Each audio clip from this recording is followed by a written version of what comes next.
Hoy tengo el gusto de tener conmigo a tres colegas psicólogos, Eric Racedo, Andrea Díaz y Daris Aristizábal, los cuales admiro por su trabajo en la academia y por sus grandes aportes en investigación y en la aplicación de la teoría. Así que, hola muchachos, ¿cómo están? Hola Laura, bien, ¿y tú cómo vas? Súper. Hola Laura, muy bien, contenta de estar aquí. Hola Laura, muchas gracias por la invitación. Bueno, genial. Estamos acá pues con esos expertos en el tema de la psicoterapia y hoy estaremos hablando un poco de la teoría racional emotivo-conductual, que es un tema pues que particularmente me encanta, que he leído, entiendo mucho, pero sin embargo, obvio quiero que sean los expertos en el tema quienes nos hablen hoy de esto. Primero que todo, me parece muy importante poner en contexto a todos nuestros oyentes sobre un poco los orígenes de este modelo y la influencia que tuvo en lo que hoy se conoce como la terapia racional emotivo-conductual, claro está. Yo hice mi tarea, investigué un poco acerca de Albert Ellis, creo que es lo primordial de lo que hay que hablar.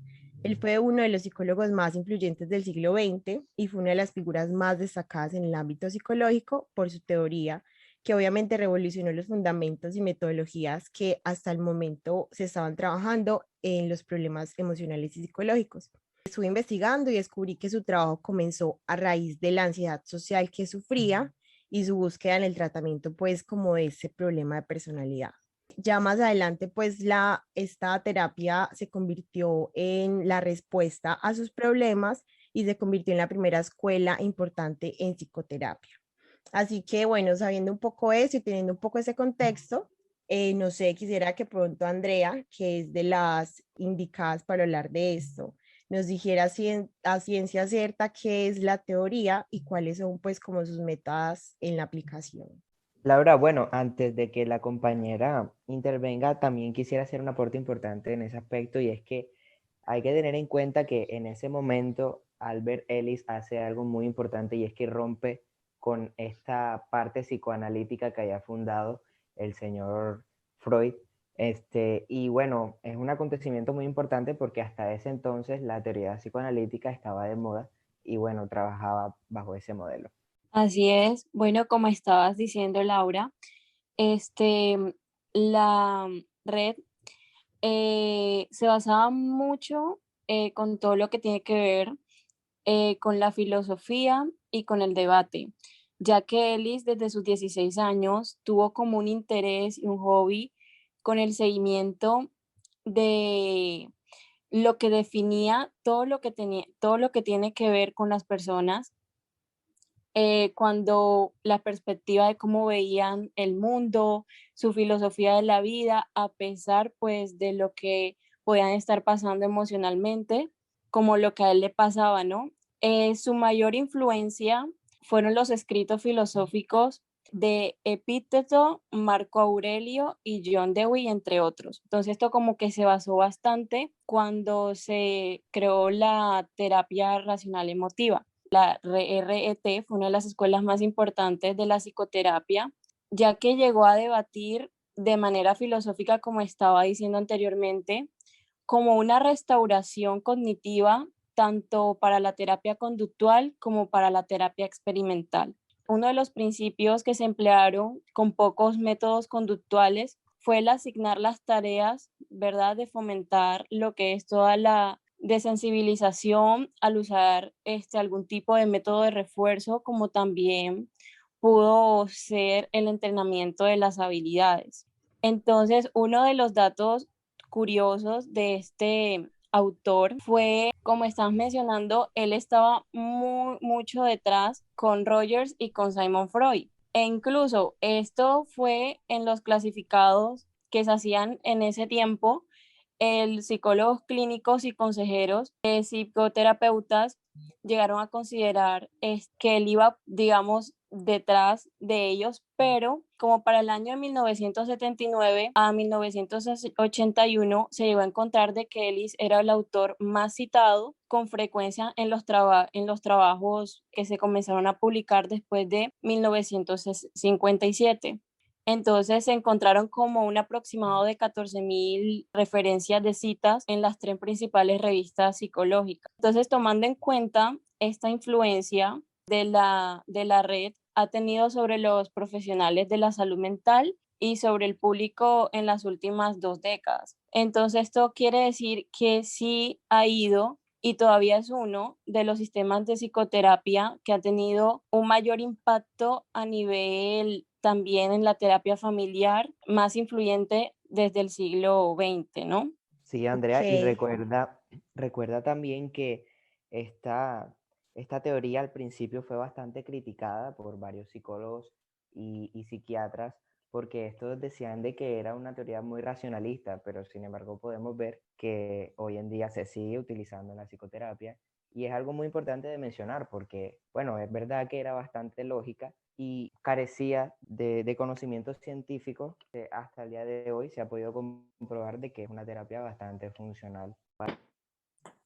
Teniendo en cuenta que la red no pretende pues ser completamente, digamos, objetiva y gratuita, ¿no? Sino por lo contrario, es un sistema de psicoterapia destinado a ayudar a las personas a vivir más tiempo para así poder minimizar sus problemas emocionales, sus conductas contraproducentes y poder llegar a que el ser humano pues llegue a autoanalizarse para que puedan vivir una existencia pues más llena, feliz. Entonces, en base a esto, los principales subtemas que la red plantea es ayudar a las personas a pensar más racionalmente, de una manera científica, clara y reflexiva, ¿no? Entonces el individuo como tal debe sentir de forma más apropiada para así llegar a actuar de una manera funcional, eficaz e inalterable, para así ellos mismos puedan conseguir sus metas y vivir más tiempo. Las metas principales de cada persona es permanecer viva, el evitar, digamos, las penas innecesarias y pues actualizarse a sí mismos en llegar a conseguir un grupo, se llegaron a conseguir un grupo de subtemas importantes y entre esos está el interés en sí mismo, ese es el primero, donde las personas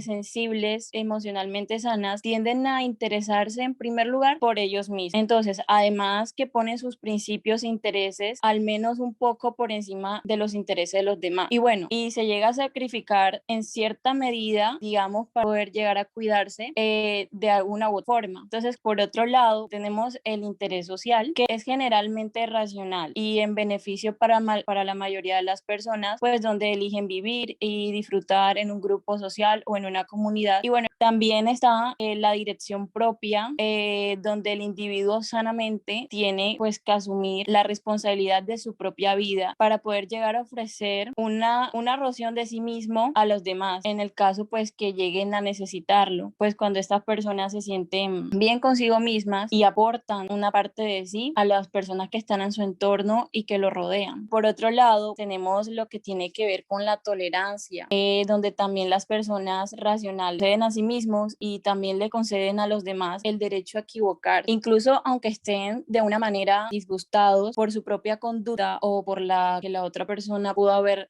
ocasionado. De esta manera no comienzan como a reprocharse a sí mismos y a la otra persona lo que es la conducta que los molestó. Tenemos la flexibilidad, que es otro subtema, donde las personas sanas y maduras tienden a ser muy flexibles en sus pensamientos y están abiertos a algún cambio. Por otro lado, está la aceptación de la incertidumbre. Tanto los hombres como las mujeres tienden a reconocer y aceptar la idea de que pertenecen, ¿verdad? De que están vivos y que vivimos en un mundo donde la probabilidad, es decir, o sea, que la certeza no es 100% absoluta, que no existe y que probablemente nunca va a existir. Entonces, esto tiende a que se vea el mundo, digamos, de una manera más probabilística y de una manera más incierta y se llega a disfrutar en un buen agrado este tipo de orden, como aceptar pues que en los cambios que puede estar constantemente en nuestras vidas. Tenemos el compromiso, bien donde la mayoría de las personas, y se hacen énfasis en las personas que son consideradas, digamos, inteligentes y formadas, ¿verdad? Que tienden a estar más sanas y felices. Cuando estas están vitalmente de afuera, o sea, de algún modo llenos, digamos, de todo lo que tiene que ver con el interés creativo y con el crecimiento personal. Y por otro lado tenemos el pensamiento científico, donde los individuos, de una manera de decirlo, no perturbados, tienen que hacer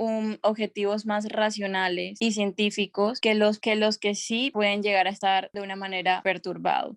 Es decir, este tipo de personas son capaces de sentir profundamente y actuar con su vivencia y tienden a regular sus emociones y acciones mediante la reflexión sobre sí mismos. También tienen que ver mucho en aceptar y saber cuáles son las consecuencias en el momento de tomar una decisión, igual que evaluar mediante evaluar la aplicación sobre algunas reglas lógicas. Por otro lado está la autoaceptación. Las personas sanas en general, su gran mayoría del tiempo, están contentas consigo mismas, están contentas de estar vivas, se aceptan a sí mismas precisamente por estar vivas y tienen una cierta capacidad para disfrutar de sí mismos. Esto quiere decir que pueden llegar a rehusarse a medir sus logros extrínsecos por los que otros piensan de ellos y llegan a la conclusión que prefieren elegirse a sí mismos, aceptarse de una forma incondicional e intentan evitar pues clasificarse sobre quiénes son o cómo deberían de ser. Por otro lado está el arriesgarse, donde las personas emocionalmente tienden a aceptar cierta cantidad de riesgos en su vida, digamos, viniendo de hacer lo que quieren hacer, incluso cuando existe la posibilidad de que pueden llegar a fallar o a fracasar a futuro. Aún así, aunque no se le haga muy cómodo, digamos que han llegado a pasar como hacerlo, a tomar el riesgo y resulta que al final puede resultar haber tomado como la mejor decisión, ¿no? Digamos, la manera de arriesgarse sanamente. Dentro de todo lo que tiene que ver con lo racional, tenemos idealismo a largo plazo, donde el individuo que no se encuentra, digamos, que se encuentra una manera emocionalmente sana, por así decirlo, tiende a perseguir tanto los placeres del momento como los del futuro. Y a menudo cambian de beneficio presente por un malestar futuro. O sea, no suelen, es como todo lo contrario, por así decirlo, a lo que se mencionó anteriormente. eh, pero lo que sucede en este caso es que llegan a analizar bastante las probabilidades, su comodidad, lo que tienen actualmente y pues llegan como a analizar en qué podía afectar esa decisión. Si ven que a futuro no les va a resultar o es un rotundo no, de que no van a resultar las cosas, pues no cambiarían, digamos, el beneficio o la tranquilidad que están teniendo en su presente.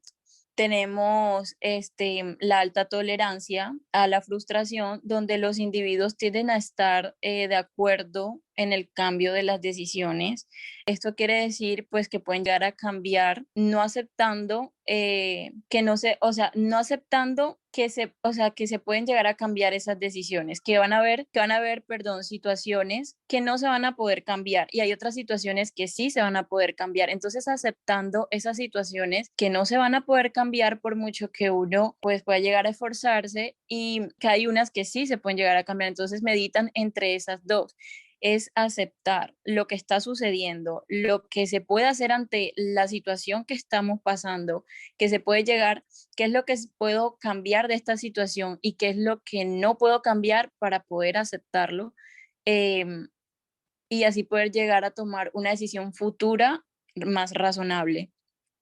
Y por último, tenemos las autorresponsabilidad, que es donde las personas llegan a aceptar una cantidad de responsabilidades en sus propios, digamos, problemas o en sus propios trastornos, por así decirlo, más que culpar de una forma definida a otros o a las condiciones sociales que están sometidos los pensamientos y la conducta. Entonces, basándonos en estas hipótesis, las personas que se llegan a esforzar más por sus metas básicas de supervivencia, que es todo lo que tiene, que todo lo que mencioné anteriormente, las personas que se, digamos, que se esmeran por crecer. Esto se recomienda que los terapeutas tomen todas estas, digamos, pautas para poder mejorar e idear teorías para así poder llegar a tener unas prácticas que ayuden a los clientes a alcanzar, digamos, todos los temas señalados anteriormente. Bueno, Andrea, creo que queda súper claro las principales motivaciones y metas de esa teoría y creo que pues de manera resumida podríamos definirlas como que van ligadas a buscar la supervivencia de las personas, pero creo que se genera pues la duda de cuáles son las bases teóricas que se generan pues por parte de esta área y cuáles son sus bases epistemológicas. Así que quisiera que Daris, quien es la experta en este tema, nos hablara al respecto. Ok, Laura. Bueno, Ellis, como buen amante de la filosofía, definitivamente podemos destacar en sus teorías los pensamientos de importantes filósofos estoicos tales como Epicteto y Marco Aurelio.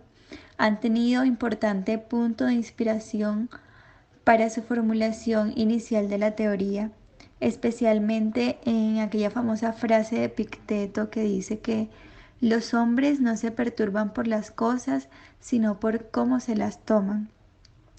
En la teoría de Ellis también se ve influenciada por filósofos como Kant, Spinoza, a través de los cuales se permite reafirmar la gran importancia que tienen las creencias en el comportamiento y las emociones, y la importancia de los métodos lógicos y empíricos, utilizando para ello el método científico, formulando hipótesis sobre uno mismo y el mundo, y tratar de comprobar su validez analizando si las premisas de las que parten son correctas. Y bueno, también en cuanto a la influencia psicoanalista, podemos destacar los trabajos de Adler y sus pensamientos acerca de ese papel que juegan los sentimientos de inferioridad, la importancia que se le da al ego y la tendencia de los seres humanos a establecer metas, características que indudablemente son evocadas en la terapia racional emotiva conductual. Bueno, con base en esto que nos comentas, entonces, ¿cuáles son las bases epistemológicas que sustentan esta terapia? Listo, claro que sí. Entonces, vamos a ver en qué consiste este sistema de ABC propuesto por Ellis para confrontar creencias irracionales y modificar consecuencias. Bueno, nuestra reacción ante un acontecimiento depende en gran parte de cómo lo percibimos, en cómo lo valoramos y en cómo lo interpretamos. Cuando las personas intentan conseguir sus metas, se van encontrando con ciertos acontecimientos activadores, en este caso estaríamos hablando de A, que por sí mismos no provocan consecuencias emocionales, conductuales o cognitivas. Hacemos referencia a C. Estas dependerán de cómo se percibe e interprete B, que esta situación activadora. Entonces, la A se refiere a todas esas experiencias desencadenantes. La B son todas esas creencias que pueden ser racionales o irracionales. Y C son esas consecuencias que han sido precisamente provocadas por nuestros pensamientos.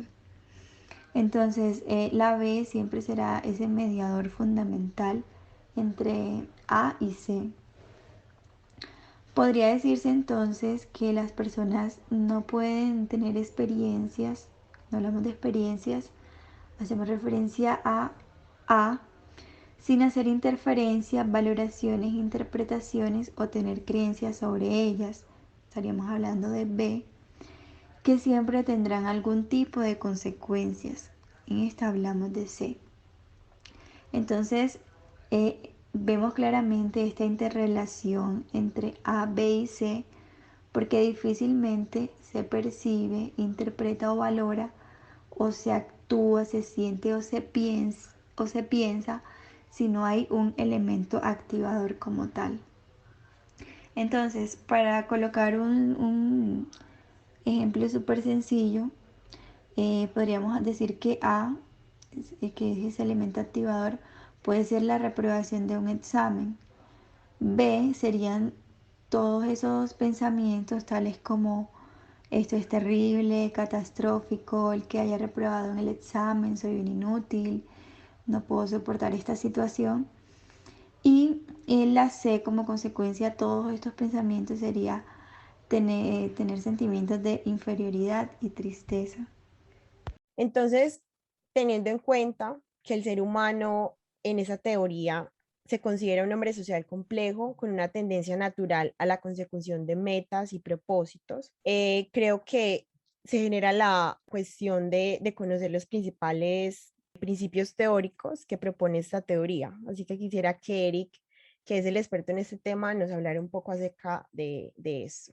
Yo creo que este es uno de los temas más interesantes de esta teoría, porque podemos darnos cuenta que hay ciertas demandas y creencias irracionales que las personas tenemos en general, porque los terapeutas no estamos exentos de tener una creencia irracional que nos genere un malestar diario. Entonces, podemos empezar diciendo que no hay cosas buenas o malas que se describan en esta terapia, sino que hay consecuencias apropiadas e inapropiadas que van a afectar ya sea de manera positiva o negativa el ambiente. Entonces, también podemos decir que hay unas conductas negativas saludables y unas conductas negativas insanas. Un ejemplo para que entendamos esto bien es, em, tenemos un parcial y lo perdemos, y una conducta negativa saludable podría ser, o un pensamiento negativo saludable podría ser, mejor dicho, decir, bueno, tal vez no estudié bien, no analicé bien las preguntas, en el próximo examen me voy a esforzar más. Pero un pensamiento negativo insano podría ser, yo soy una persona poco inteligente, realmente no sirvo para esto, y eso va a generar unas emociones negativas que a largo plazo se podrían convertir en un problema psicológico. Entonces, sobre las creencias racionales, que era lo que hablaba mi compañera Andrea anteriormente, lo podemos definir como ideas o creencias basadas en la realidad, la lógica, la pragmática, algo que es verdadero, y lo irracional, algo que es ilógico, falso y que claramente no está basado en la realidad, sino que son una serie de pensamientos que te han llevado de pensamientos pues eh, insanos que te han llevado a tener esa creencia. Podemos también ver que el ser humano actúa bajo tres tipos de demandas irracionales en su diario vivir. Una de estas es sobre sí mismo, que es como el yo debo o yo necesito, que bueno, lo podemos ver en estas personas que creen que deben hacer cosas porque se lo merecen, que necesitan que las otras personas, no sé, les brinden cosas porque ellos se lo merecen. Y esto al final termina generando cierta ansiedad, depresión e incluso culpabilidad en ciertas situaciones. También hay otra demanda que es sobre los otros, que es el debe, tú debes, que bueno, no sé si alguna vez te ha pasado, Laura, que bueno, comenzamos con el hecho de que la persona que está a nuestro lado debe hacer las cosas bien porque sí, y si se equivoca te genera un tipo de rabia, de cólera, no sé, te genera, no sé, algo Y negativo. así es incómodo. Exactamente. Bueno, y la otra demanda sería sobre el mundo, que yo creo que es la más complicada, que es cuando la persona cree que la vida le debe algo, que el mundo le debe algo que se merece. Entonces, ahí comienza, yo creo que el problema más grande de lo que vendría siendo la baja tolerancia a la frustración, porque todo el tiempo la persona está esperando que le pasen cosas buenas. Y cuando le pasa algo malo, puede que lo tome mal y genere emociones bastante negativas. Bueno, Total. también, sí, sí, así es. Bueno, también tenemos unas creencias irracionales, las más básicas, por así decirlo, es que las personas deben ser totalmente competentes, adecuadas, exitosas en todas las cosas.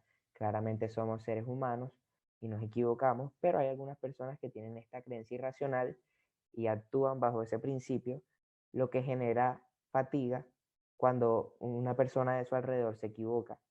Y otra de estas podría ser que los adultos tienen la necesidad de ser amados o aprobados por toda otra persona, cuando claramente no es así. Hay personas que nos caen bien, hay personas que no se llevan de pronto con nuestro estilo de vida, nuestras condiciones y nuestra filosofía, lo cual claramente da a concluir de que no todas las personas nos deben de amar o nos van a aprobar por las cosas que digamos o hagamos. Em, Otra de estas es que las personas deben actuar absolutamente de manera honrada, y claramente no es así. Hay veces que la necesidad va a llevar a las personas a que de pronto cometan un acto de que después se arrepientan pero no podemos juzgar por ello, porque tenemos que ver más allá. Siempre tenemos que tener esa parte del análisis o una idea abierta. Y yo realmente opino que debe ser así. Y bueno, algo más profundo, por así decirlo, son las creencias irracionales nucleares, que, por ejemplo, podría ser la tremendización o exageración del daño. Esas personas que, bueno, les pasa algo negativo y lo ponen, lo exageran, lo ponen como algo mucho más grande de lo que es, lo que puede ocasionar bastante emoción negativa, ya sea de ansiedad, de culpa, incluso depresión. La baja tolerancia a la frustración que le estaba explicando ahorita, que bueno, son esas personas que cuando sienten que están bajo un cierto tipo de presión, se frustran y crean ideas negativas, conductas negativas y terminan haciendo un daño a su ambiente o estar desadaptados al ambiente. Una condena global de uno mismo, que son juicios realmente condenantes cuando hacemos prejuicios sobre las personas y bueno, realmente no viene al caso juzgar a nadie ni hacer prejuicios. Claramente es algo que es desadaptativo para el ambiente porque vas a entrar en conflicto con las demás personas. Y esas demandas o exigencias que yo creo que van bastante relacionadas a las demandas irracionales como le estaba hablando ahorita. Una característica que debemos tener en cuenta para hablar de esta terapia es que todas las personas somos susceptibles a la irracionalidad. Todos los días estamos expuestos a eso y nosotros como terapeutas también lo estamos. No estamos exentos de no tener ideas irracionales. Y hay evidencias de creencias irracionales en todos los grupos y culturas del mundo, en todos los grupos, ya sean de carácter religioso, de carácter astrológico, astronómico. Tenemos creencias irracionales. ¿Por qué? Porque hay cosas que no podemos explicar y de alguna forma nuestra disonancia cognitiva nos genera a buscar una respuesta acerca de ello. Otra es que los seres humanos suelen recaer en nuevas creencias irracionales. Cada vez que trabajemos en una creencia irracional, tal vez un tiempo más adelante, ya sea a corto o a largo plazo, podemos adquirir una nueva idea irracional que nos va a generar un malestar y ahí es donde es necesario hacer el insight o una introspección de nosotros, por así decirlo. Algo que, bueno, que da bastante rabia, pero es real, es que es más fácil aprender hábitos destructivos que hábitos funcionales. ¿Por qué? Porque todo el tiempo estamos expuestos a estos hábitos destructivos, estamos en la sociedad, estamos inmersos en diferentes áreas, ya sea laboral, ya sea académica, ya sea social en la parte de los amigos, incluso en las relaciones amorosas también. Todas las personas tendemos a autoengañarnos, negando la posibilidad de que suframos experiencias negativas. Todos estamos expuestos a hacerlo.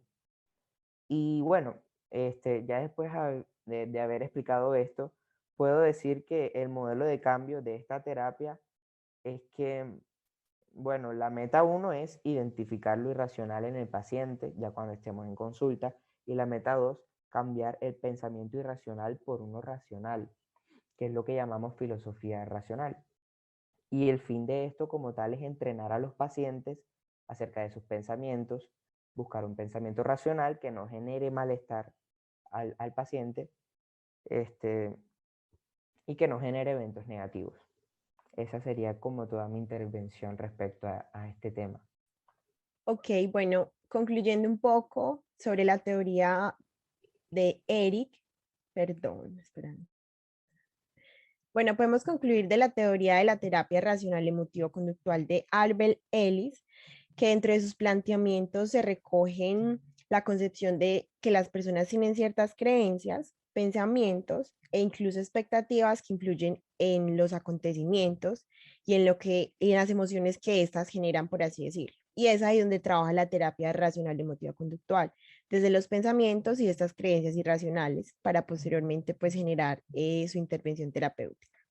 Entonces, bueno, no siendo más, les agradezco mucho por haber aceptado esta invitación y obviamente espero tenerlos acá en una próxima ocasión. Muchas gracias a todos. Gracias a ti, Laura. Gracias por Gracias a ti. invitarnos. Bueno, listo.